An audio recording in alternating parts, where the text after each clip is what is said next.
President Trump once again lashing out today at Democrats as they ramp up their oversight role in this new Congress. President said today, quote, "So now Congressman Adam Schiff announces, after having found zero Russian collusion, that he is going to be looking at every aspect of my life, both financial and personal, even though there is no reason to be doing so. Never happened before.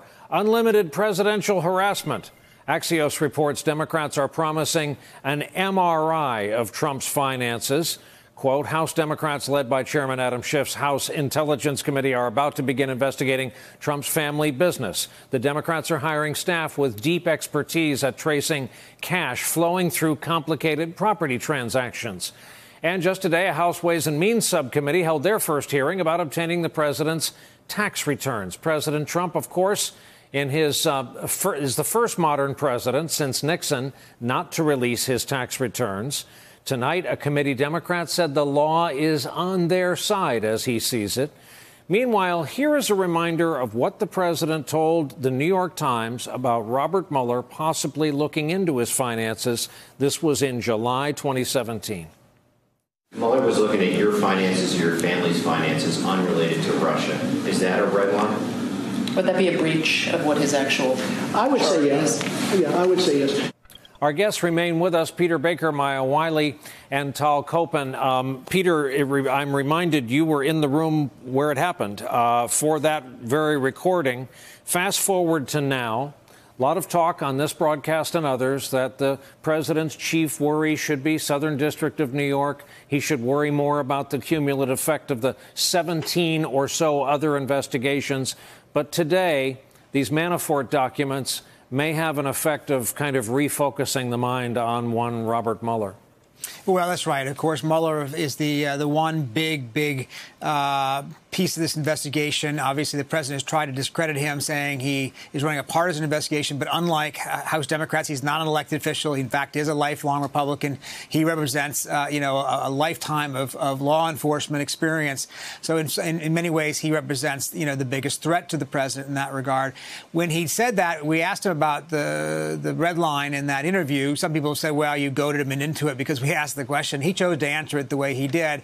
But he was specifically referring to Robert Mueller, of course. And the difference between Robert Mueller and Congress is that Robert Mueller is a functionary of the Justice Department. He did have a specific mandate when he was given this job. And that specific mandate was to investigate things related to Russia. He's done a very aggressive job of pushing off other things that have come up in the course of his investigation to other prosecutors so as not to expand his own mandate. So when the president says looking at his finances outside of Russia would be across that red line, that only applies to Mueller. Obviously, Congress can look at whatever it wants. That's as a separate body of government. They have they don't answer to the president. They can choose to look at what they think is relevant, and that could be his finances that go beyond the Russian investigation. Hey, Maya, a lot of people believe that those tax returns have been in a locked drawer in Mueller's desk for the better part of 2 years.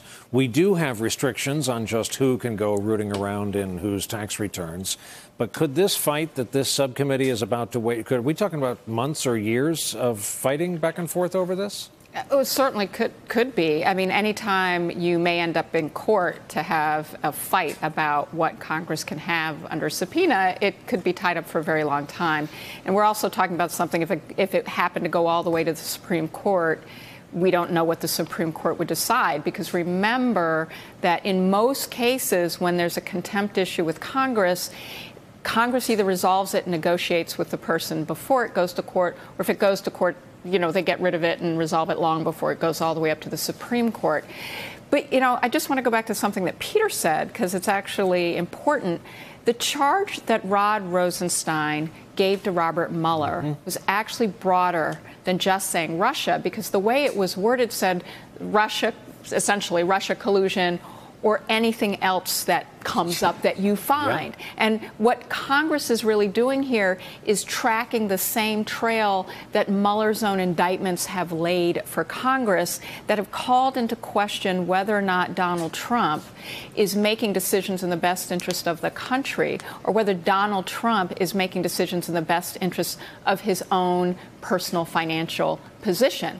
And that's actually part of the reason the tax returns matter, because if you're investigating, say, money laundering, or bribes. What you want to see is where are your bank accounts? Who do you have bank accounts with? Who do you owe money to?